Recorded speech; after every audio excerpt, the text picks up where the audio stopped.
Banking कारोबारमा आन्तरिक नियन्त्रण प्रणालीको व्यवस्था।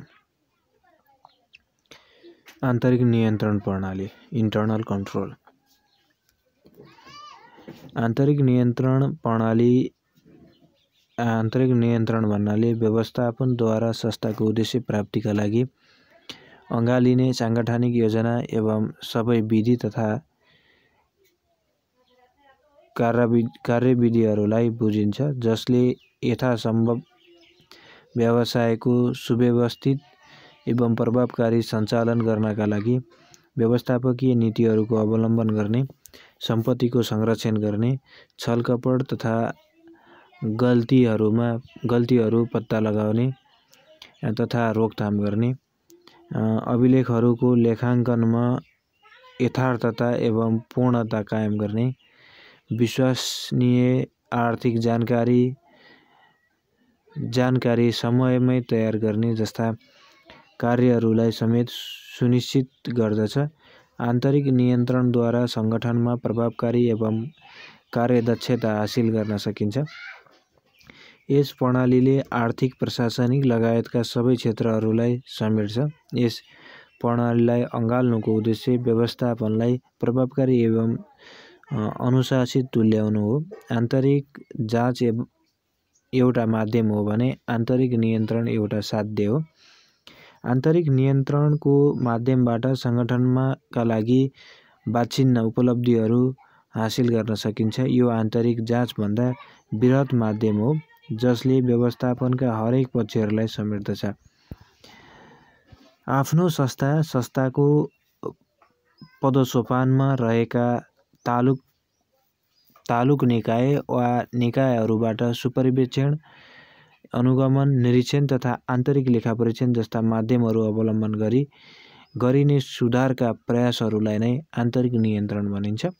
आन्तरिक नियन्त्रणले आफ्नो समस्या र समाधानका विषयहरूमा सम्बन्धित निकाय र संस्थागत प्रणाली नै सबैभन्दा निकट, समस्याहरू सबैभन्दा बुझ्ने र समाधान सुझाउन सक्ने सामर्थ्य राख्छ भन्ने मान्यता राखेको हुन्छ। यसै मान्यताको आधारमा आन्तरिक नियन्त्रणले आवश्यकता र अपरिहार्यताको आधारमा संस्थागत प्रतिस्पर्धा प्रवर्धन, सदाचारिता र साङ्गठनिक सुशासन कायम गर्ने उद्देश्य बोकेको हुन्छ। यसका उद्देश्य तथा महत्त्व: आन्तरिक सदाचारिता कायम गराउँदछ, समस्याहरूको आन्तरिक रूपमै व्यवस्थापन गर्ने, साङ्गठनिक परिचालन र सुधार प्रणाली अवलम्बन गर्नु, आर्थिक पारदर्शिता सुनिश्चित गर्नु, गुण व्यवस्थापन गर्नु, प्रभावकारी एवं निपुण रूपले कार्य सञ्चालन गर्नु, विद्यमान ऐन, नियम, क्रियाहरू तथा कार्यविधिहरूको परिपालना गर्नु गराउँछ, सङ्गठनको उद्देश्य प्राप्त गर्नु,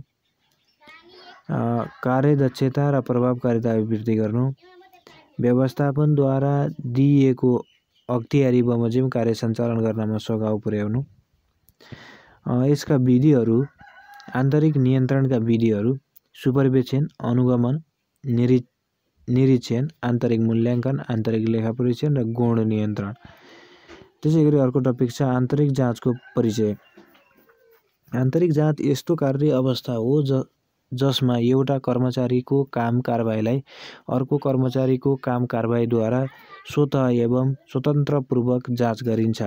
यसले आर्थिक कारोबार सम्बन्धी हर हिसाबलाई सही ढङ्गबाट राख्नमा मद्दत पुर्याउँदछ। आर्थिक कारोबार तथा हर हिसाब सम्बन्धी कार्यहरू सम्पादन गर्दा एक कर्मचारीको कामलाई अर्को कर्मचारीले स्वतः जाँच गर्ने कार्यलाई आन्तरिक जाँच भनिन्छ। उदाहरणको लागि नगदमा सामान बिक्री गर्दा विक्रेताले बिल मात्र काट्दछ र खजान्चीले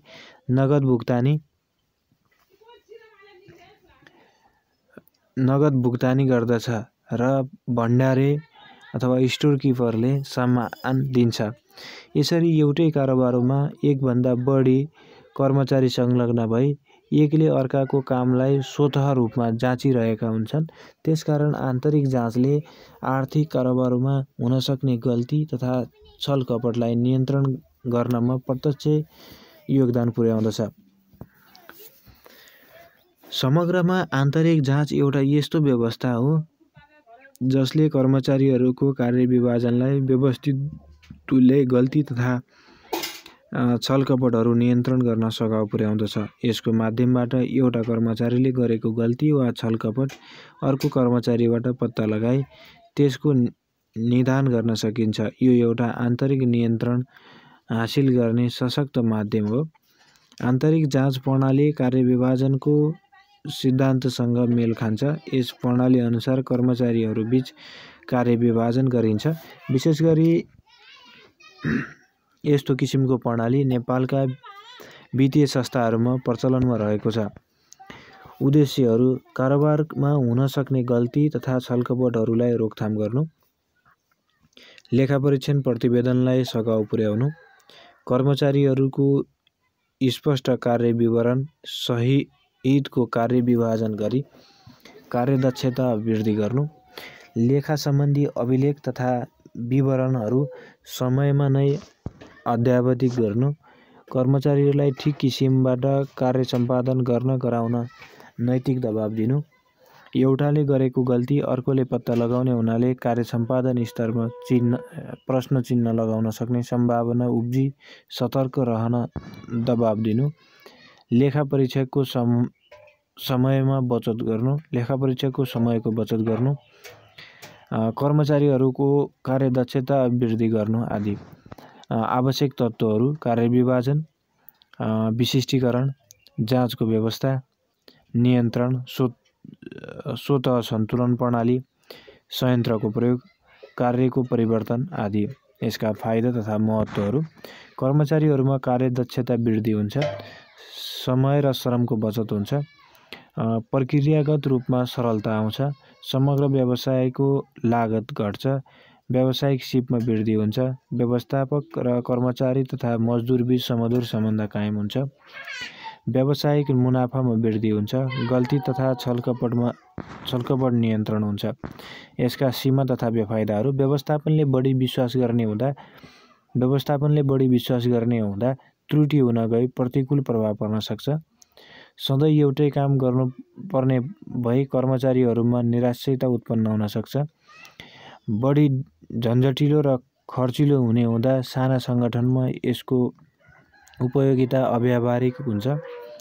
कर्मचारीहरूको धेरै समय जाँच प्रणालीमा खर्च गर्नुपर्ने हुन्छ। कर्मचारीहरू बीच मतभेद उत्पन्न हुन सक्छ। कर्मचारीहरू बीच गुट उत्पन्न हुन सक्ने, बढी कर्मचारीहरू आवश्यक पर्ने, आधुनिक विद्युतीय उपकरणको सहायताले काम सम्पन्न गरिने हुँदा एउटै कर्मचारी गर्दा धेरै काम सम्पन्न गर्नुपर्ने हुन्छ, जसले गर्दा आन्तरिक जाँच व्यवस्था लागू गर्न कठिनाइ हुन्छ। कर्मचारीहरूका बीच आपसी मिलेमतो हुन गई जालसाजी हुन सक्ने सम्भावना रहन्छ। आन्तरिक जाँचमा विश्वास भई लेखापरीक्षकले आंशिक मात्र परीक्षण गर्दा लेखापरीक्षण अप्रभावकारी हुन सक्छ आदि। आन्तरिक जाँच व्यवस्था प्रभावकारिताका साथ लागू गर्न आवश्यक कुराहरू: कर्मचारीहरूबीच स्पष्ट कार्यविभाजन गर्नुपर्छ। हरेक कर्मचारीले गर्नुपर्ने कामहरूको सम्बन्धमा लिखित कार्यविवरण उपलब्ध गराउनुपर्छ। कर्मचारीहरूलाई तोकिए बमोजिमको कार्यविवरण अनुसारको कार्य सम्पादन गर्न आवश्यक पर्ने अधिकार तथा निर्वाह गर्नुपर्ने जिम्मेवारीलाई स्पष्ट पार्नुपर्छ। कर्मचारीहरूको कामको सुपरिवेक्षण गर्नुपर्छ। कर्मचारीहरूलाई सधैँ एउटै काममा नराखी समय-समयमा कार्यचरण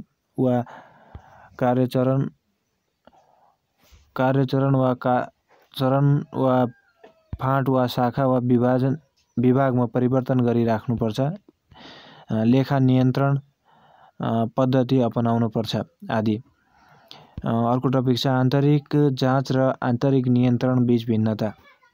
आन्तरिक जाँच: एउटा कर्मचारीको काम कारबाहीलाई अर्को कर्मचारीको काम कारबाहीले स्वतः एवं स्वतन्त्रतापूर्वक निरीक्षण गर्ने कार्य आन्तरिक जाँच हो। आन्तरिक नियन्त्रण: कुनै पनि संस्थाको व्यवस्थापनद्वारा व्यवस्थापकको उद्देश्य प्राप्तिका लागि सघन अगालिएको सङ्गठनको योजना एवं सबै विधि तथा कार्यहरूलाई आन्तरिक नियन्त्रण भनिन्छ। 2 मा सामान्यतया आर्थिक कारोबारसँग सम्बन्धित हुन्छ भने नियन्त्रण सामान्यतया आर्थिक एवं व्यवस्थापकीय पक्षसँग सम्बन्धित हुन्छ। जाँच 3 मा कर्मचारीको कार्य विभाजनद्वारा स्वतः सृजना हुन्छ भने संस्थाको व्यवस्थापनले अपनाउने एउटा प्रक्रिया हो। 4 मा यो एउटा माध्यम मात्र हो भने यो एउटा साध्य हो। यसको क्षेत्र सीमित हुन्छ भने यो जाँच गर्दा बृहत माध्यमको हो जसले व्यवस्थापकलाई हरेक पक्ष समेट्छ आदि। अर्को टपिक छ बैंकिङ कारोबारमा आन्तरिक नियन्त्रण प्रणालीको व्यवस्था। बैंकिङ कारोबारमा आन्तरिक नियन्त्रण प्रणालीलाई सबै जसो बैंक तथा वित्तीय संस्थाले व्यवस्थित तरिकाले अवलम्बन गर्नुपर्ने हुन्छ। बैंकिङ कारोबारलाई व्यवस्थित बनाउन नसकेको खण्डमा समग्र उद्देश्य तथा लक्ष्य प्राप्तिमा समेत असर पर्ने हुनाले संस्थागत रूपमा नै कामहरू हुन जरुरी छ। बैंकिङ कारोबारमा आन्तरिक नियन्त्रण अन्तर्गत मुख्य गरी जोखिम व्यवस्थापन तथा कर्जा अनुगमनलाई महत्त्व दिन्छ। जोखिमको पहिचान र व्यवस्थापन तथा समग्र कार्यको अनुगमन बैंकिङ कारोबारमा आन्तरिक नियन्त्रणका कुराहरू हुन्। यसलाई व्यवस्थापन गर्न बैंकहरूले केन्द्रमा सञ्चालक स्तरीय समिति र शाखाहरूमा समेत एउटा युनिट तयार गरी सोही अनुसारको कामहरू गरिएको पाइन्छ। अर्को टपिक छ राष्ट्रिय वाणिज्य बैंकमा आन्तरिक नियन्त्रण प्रणालीको व्यवस्था। राष्ट्रिय वाणिज्य बैंकमा पनि बैंकिङ कारोबारमा आन्तरिक नियन्त्रण प्रणालीलाई व्यवस्थित गर्न केन्द्रमा सञ्चालक स्तरीय जोखिम व्यवस्थापन समिति तय गरिएको छ। संस्थागत रूपमा जोखिम व्यवस्थापन तथा कर्जा अनुगमन विभागको व्यवस्था गरिएको छ भने क्षेत्रीय तथा शाखाहरूलाई समेत त्यही अनुसारको व्यवस्थापन गरिएको छ। बैंकिङ कारोबारमा आन्तरिक नियन्त्रणले समग्र कार्य सम्पादनलाई समेत प्रभाव पार्ने हुँदा यसलाई महत्त्वका साथ हेर्ने गरिन्छ। सामान्य अर्थमा बैंक तथा वित्तीय संस्थाको व्यवस्थापकीय उद्देश्यहरू हासिल गर्नको लागि बैंकको व्यवस्थापन पक्षले अनुसरण गरेको सबै नीति तथा कार्यविधिहरूको समष्टिगत रूप आन्तरिक नियन्त्रण हो। बैंक तथा वित्तीय संस्थाहरूको कार्य मितव्ययी, दक्ष तथा प्रभावकारी ढङ्गमा सम्पन्न गर्न, सम्पत्ति तथा स्रोतको सुरक्षा, जोखिम व्यवस्थापन, कर्जा व्यवस्थापन गर्न, गल्ती, छलकपट एवं कमजोरी पत्ता लगाउन, लेखाको अभिलेखलाई त्रुटि गर्न तथा सबै खाले सत्यता तथा विश्वसनीयता कायम गर्नको लागि व्यवस्थापनले अनुकरण गरेको साङ्गठनिक संरचना विधि तथा कार्यविधिहरूको समग्र रूपलाई आन्तरिक नियन्त्रण प्रणाली भनिन्छ। बैंकिङ कारोबारमा हुन सक्ने जोखिमहरूको न्यूनीकरण गरी सञ्चालन प्रक्रियामा विश्वसनीयता ल्याउन व्यवस्थापनले थालेका एकीकृत प्रक्रिया नै आन्तरिक नियन्त्रण प्रणाली हो। यसले समग्र बैंक तथा वित्तीय संस्थाको उद्देश्य हासिल गर्न ठूलो भूमिका निर्वाह गरेको हुन्छ। बैंकिङ कारोबारमा आन्तरिक नियन्त्रण प्रणालीको उद्देश्य बैंकिङ सूचनाको भरपर्दो इमानदारिता प्रदान गर्ने, सम्बन्धित नियम तथा कानुनी प्रक्रियाको पालना हुने, कर्जा लगानी तथा सम्पत्तिको सुरक्षा हुने, समग्र कार्य सञ्चालनमा कुशलता तथा मितव्ययिता हुने, सङ्गठनको उद्देश्य प्राप्ति तथा सञ्चालन र कार्यक्रमको तथ्य पत्ता प्राप्त हुने आदि। बैंकिङ कारोबारमा आन्तरिक नियन्त्रण प्रणालीको महत्त्व। बैंकिङ कारोबारलाई व्यवस्थित बनाउनको लागि नियन्त्रणको व्यवस्था गर्नु जरुरी देखिन्छ। यसले समग्र कार्य सम्पादनलाई प्रभाव पार्ने हुँदा आन्तरिक नियन्त्रणलाई महत्त्वका साथ अगाडि बढाउन आवश्यक छ। समग्रमा बैंकिङ कारोबारमा आन्तरिक नियन्त्रण प्रणालीको महत्त्व निम्नानुसार छ। बैंकिङ कारोबारमा आन्तरिक नियन्त्रण प्रणालीले जोखिम व्यवस्थापन गर्न सहयोग पुर्याउँछ। बैंकिङ कारोबारमा आन्तरिक नियन्त्रण प्रणालीले कर्जा विवरण तथा असुलीमा सहयोग पुर्याउँछ। यसले सम्बन्धित कर्मचारीहरूको कार्य विभाजन र अधिकार प्रत्यायोजनमा समेत भूमिका खेल्न सक्दछ।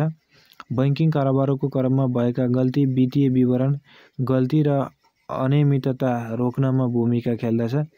यसले लेखापरीक्षण कार्यलाई समेत सहयोग गर्दछ।